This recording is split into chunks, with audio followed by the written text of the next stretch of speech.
Hola, ¿cómo están? Les habla la Mauta desconocida. Después de ya algo de tiempo, les vengo a hablar de algo que tenía pensado hace meses, que es una biografía de Julio César. Empecemos. Nació en Subura, Italia, el 12 de julio del año 100 a.C., en un barrio no muy aristocrático de Roma. Su familia pertenecía a la gens Julia, es decir, de nobles que descendían de los primeros senadores romanos llamados patricios. A pesar que los patricios tenían privilegios, la familia de César no fue de los más adinerados y destacados. Su padre, llamado también Cayo Julio César, fue un pretor que gobernó la provincia de Asia, y su madre, Aurelia Cota, quien era noble de nacimiento, ambos alineados a la ideología populare. Cuando tenía 16 años, su padre falleció, convirtiéndose César en cabeza de familia, ingresando al sacerdocio como flamen dialis, es decir, sacerdote supremo de Júpiter. Aparte, tenía que estar casado con una patricia, rompiendo con una plebeya para casarse con Cornelia, hija de Lucio Cornelio Sina, un miembro influyente y de alto perfil de los populares. Cuando Sila se autoproclama dictador, inicia una purga contra sus enemigos, sobre todo los de ideología populare.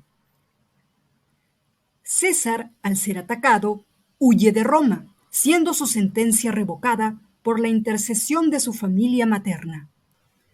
Aún así, le fue retirado su puesto de sacerdote y confiscado la dote de su mujer.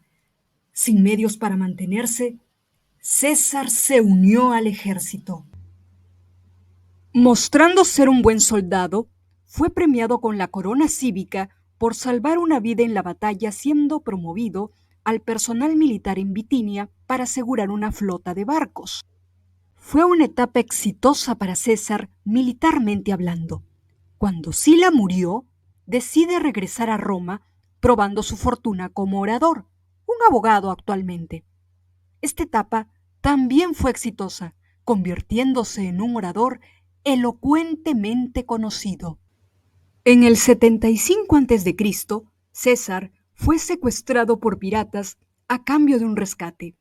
Se acordó que su rescate sería por 20 talentos, y él, con la alta valía que tenía de sí, reclamó que valía 50.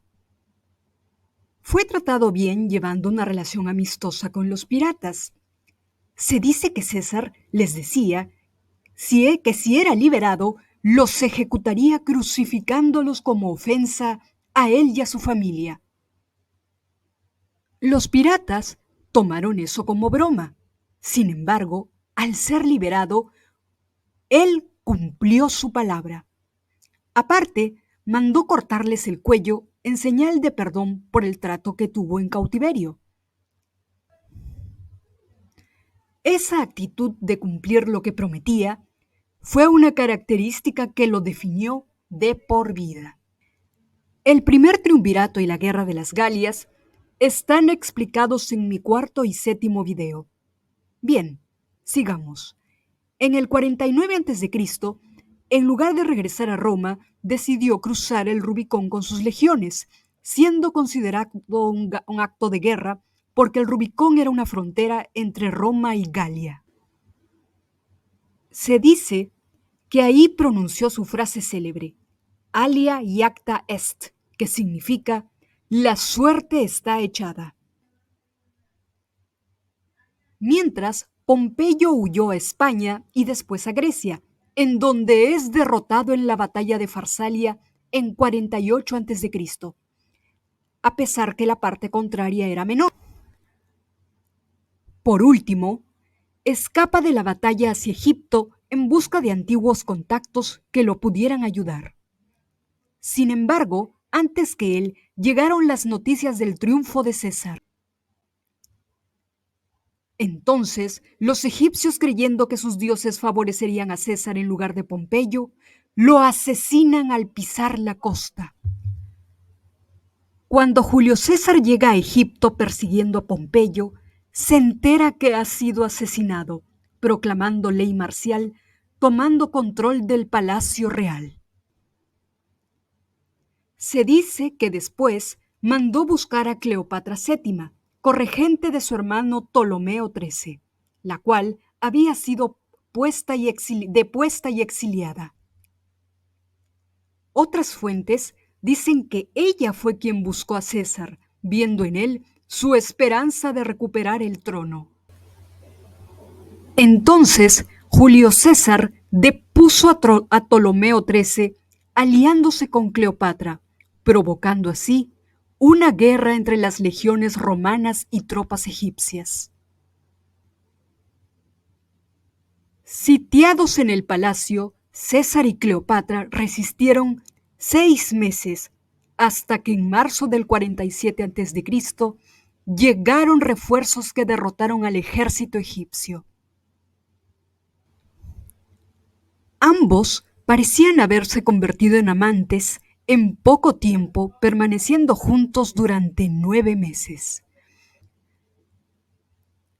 El historiador Suetonio escribió que frecuentemente realizaba banquetes con Cleopatra hasta el amanecer y habría atravesado Egipto con ella en su barcaza real casi hasta Etiopía, si sus soldados no hubieran amenazado con amotinarse. Ese mismo año nace el hijo de ambos, Ptolomeo César, más conocido como Cesarión, siendo proclamado por su madre como heredero y sucesor al trono. Farnace II, hijo de Mitrídates VI, inicia una rebelión dirigiendo el reino del Bósforo en el este. Yendo César en su búsqueda, deja a Cleopatra gobernando sola Egipto, mientras él con sus legiones va rumbo a Asia Menor, lográndolo derrotar en la batalla de Sela del 47 a.C. Centrándose en sus enemigos de Roma aparte, logra derrotar también sus legiones en la batalla de Tapso, actual Túnez, a la facción Optimate en el 46. En julio de dicho año, regresa a Roma victorioso. Mientras en Egipto, Cleopatra esperaba que César reconociera y legitimara a Cesarión como hijo y heredero, César ya había nombrado a su sobrino nieto Cayo Octavio Turino, Octavio o Augusto, como se le conoce, su heredero. Aún así, trajo a Cleopatra, su hijo y su séquito a Roma, instalándolos en una casa para visitarlos después de haber enviudado de Cornelia, haberse divorciado de Pompeya y aún seguir casado con Calpurnia, hija de un poderoso y rico senador populare. A pesar de que el Senado parecía indignado, ya que las leyes sobre la bigamia se aplicaban estrictamente, le otorgó el título de dictador perpetuus, dictador perpetuo, en el 44 a.C. César nunca llevó el título de emperador. Inició reformas como redistribución de tierra entre los pobres, reforma agraria para los veteranos sin desplazar a otros ciudadanos, así como reformas políticas que fueron impopulares en el Senado como gobernar sin consultarlo, aprobando las leyes que él quería y de manera rápida. También reformó el calendario, creó una fuerza policíaca, reformó el sistema tributario y, sobre todo, ordenó la reconstrucción de Cartago, etc. Aunque no lo crean, esta etapa de dictador era próspera para Roma, pero no para los senadores, sobre todo para los optimates, que temían que aboliera el Senado y se convirtiera en un rey absoluto. En el idus de marzo, precisamente del día 15 del 44, fue asesinado por un grupo de senadores en el pórtico de Pompeyo Magno. Entre los asesinos estaba Marco Junio Bruto, segunda opción de César como heredero. Cayo Casio Longino, entre otros. En algunos escritos dicen que hasta fueron 60 asesinos. Recibió 23 puñaladas, de las que, según Suetonio, solo una fue mortal, la segunda en el tórax, falleciendo a los pies de una estatua de Pompeyo. El asesinato de César es considerado el primer magnicidio de la historia.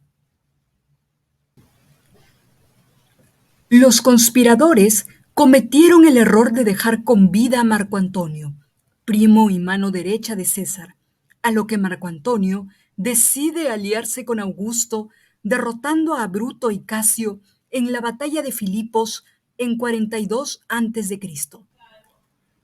Años después, se une a Cleopatra, pero Augusto, al enterarse de aquello, vio esa alianza como un peligro para Roma, tras lo cual los ex aliados van a la guerra, enfrentándose a una batalla definitiva conocida como la Batalla de Accio en el 31 a.C. Siendo derrotados definitivamente, Antonio y Cleopatra deciden suicidarse al año siguiente. Después de aquel suceso, Augusto decidió ejecutar a Cesarión. Después decide consolidar su poder como primer emperador de Roma, deidificando a César, y como hijo adoptivo se autoproclamó hijo de un dios, tomando el nombre de César Augusto. Con ello, empezó el fin de la República Romana para dar paso al Imperio Romano. Y bien, por el momento, eso es todo. Nos vemos con otro relato.